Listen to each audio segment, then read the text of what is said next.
Number 2, discuss possibly approve minutes of the November 3rd, 2022 special meeting. Motions? Motion? Second. Motion and second. Discussion? Call for a vote. Shropshire, Yes. Nance, Yes. Gantier. Yes. Okay, it passed. So number 3 is discuss possibly approve minutes of the December 12th, 2022 special meeting. Motions? Yes. Second? Motion's made and second. Discussions? Call for vote. Nance, Yes. Gantier, Yes. Shropshire. Abstain. Okay, number 4, discuss possibly recommend council action regarding an ordinance amending Title 5, Chapter 4C by the addition of a new Section 12 regarding prohibition of occupation, recreational type trailers or recreational vehicles as living quarters, and providing for repealer and serviceability. Call for motion. Motion? We can do it again, but that one has already been approved. But yes, if you want to do it again, second. Okay. Discussion. So, do you have it down in the minutes that we had approved that one? I had it that we'd send it on to council and then it got sent back here, so. Okay. But it wasn't because of that one, it was because of the second one. Okay. So, but yeah, so, Yeah, so we go ahead and. That's fine. We'll go ahead and discuss it. Any discussion on that one? I'm sure we've already read it a bajillion times trying to figure it out. well, like I said, that's the one we've already Yeah, approved, so okay. it's not, Call for a vote. Gantier, yes. Shropshire, Yes. Nance. Yes. Okay. Number 5, discuss possibly recommend council action regarding an ordinance amending Title 5, Chapter 4C by the addition of a new Section 13 regarding the prohibition of obstructions of travel and view by reason of parking or storage of vehicles, trailers, motorhomes, RVs, storage units, or other portable units, and providing for repealer and serviceability. Call for a motion. Motion. Second? Motion's been made and second. Discussion. Yes, we had already approved the Section A part. B and C were the parts we hadn't approved. And looking at B and C, the only suggestion that I would make is the second to last line of C, where it says to detect and avoid, maybe put and or, so that they don't have to violate both portions to be guilty. Mr. Ritchie, what's your view on that? That's fine. Okay. Okay, so we make a Scrivener's error or just put an additional or and or. Or however it works best in the Just verbiage. approve it with that amendment. Okay, we'll Yes. prove it. Okay, I'll call for a amendment to that. Motion, yes. You made the motion, right? Second? And Yes. he seconded, so there's the amendment to that. Further discussion? All right, let's call for a vote. Shropshire, Yes. Nance, Yes. Gantier. Yes. Okay, number 6, discussion and possible action authorizing city attorney to draft and update the Unified Development Ordinance regarding rear setback requirements. Motions? Motion? Second. Motion been made and seconded. Discussion. Yes, why did we pick 10 feet? Could it be? So let me give you the background on this. Okay. The Board of Adjustment, they got a hold of me at the last meeting, wanted me to come over for their meeting because they were handling a variance. And our setback rule reads as a percentage of lot depth. And 20%. apparently this has caused them some issues. They've had several of these coming up. And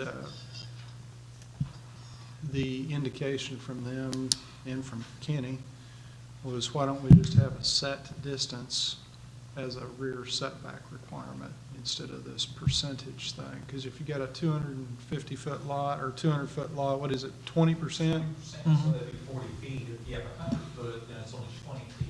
And so you can have the different setbacks right there in the row of houses potentially. Which I did spend some time looking at that, and it is kind of confusing.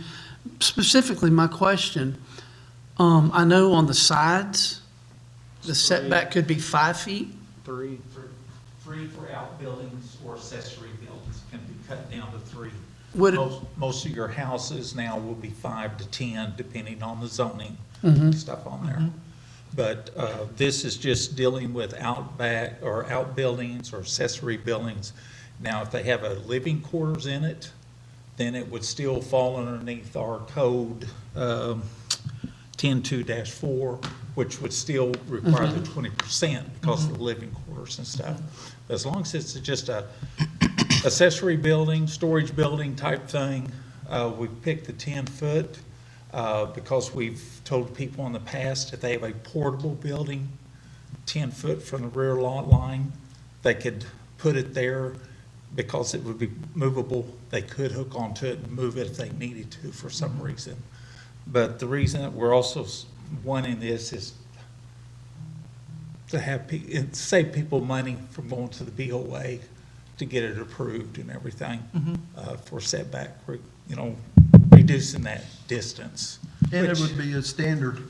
Right, the standard for us to go and would help, and I think everybody would enjoy that. Save some people some time and money. Would 5 feet be a bad deal? Would that cause hindrances or Rear problems? setbacks normally have an alley, Mhm. so alleys usually run along the back, and you've got utilities back there, which may be overhead utility lines. So you don't want structures very close. So you're trying to get a little more buffer? You need a little space Okay, between all that. right. And- That was my question, why not 5? Okay, that makes sense. And we're also saying if their property, plot survey shows a utility easement, because some of those utility easement are 15 foot or 20 foot by themselves. If they are, then no, they could not set them in that utility easement, type thing. It would have to set outside. My But if- suggestion on that part of that, I think, did you write this? Yes, sir. Okay, my suggestion on that is not have the second line where it says, or cannot be placed within a utility easement, whichever is greater. Well, I would just get rid of whichever is greater and just say that no building can be put in a utility easement. Okay. I mean, that's fine with me. I was just trying to write something down to present, to have. Because we've here, had so. that problem on sidelines as well. We've had easements that run down or diagonal across They the do. corner of Yes. a property or something. and- Yes, we've had them down the sides and stuff, and the people have had to set them off for that. Well, But if there's no easements there and a normal setback on the sides can be as close as 3 foot. I hate to bring this up, but do you remember a few years ago, the city of Shodo? They had a gentleman that had built a building underneath the easement, and he got on top of it to do some work, stood up and contacted the line.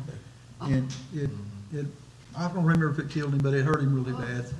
So he actually stuck his shoulder in the 7620, so that was a bad day. So that's a really good reason not to let him get within the easement.